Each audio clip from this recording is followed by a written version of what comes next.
ભારતીય કોસ્ટગાર્ડે અંદમાન અને નિકોબાર ટાપુઓમાં ઇન્દિરા પોઈન્ટથી 52 નોટિકલ માઇલ દક્ષિણ પૂર્વમાં ફસાયેલી એક યુએસ યાટ સી એન્જલ અને તેના 2 ક્રૂ સભ્યોને બચાવ્યા છે. આ યાટમાં એક અમેરિકન અને એક તુર્કીનો નાગરિક હતો, જેઓ ભારે પવન અને તોફાની સમુદ્રમાં તેમની યાટ તૂટી પડતા મુશ્કેલીમાં મુકાઈ ગયા હતા.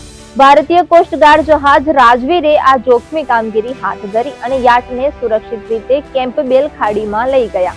10 જુલાઈના રોજ સવારે 11:57 પોર્ટ બ્લેરમાં કોસ્ટગાર્ડના મેરીટાઈમ રેસ્ક્યુ કોઓર્ડિનેશન સેન્ટરને ચેન્નઈમાં યુએસ કોન્સ્યુલેટ તરફથી ડિસ્ટ્રેસ સિગ્નલ મળ્યો.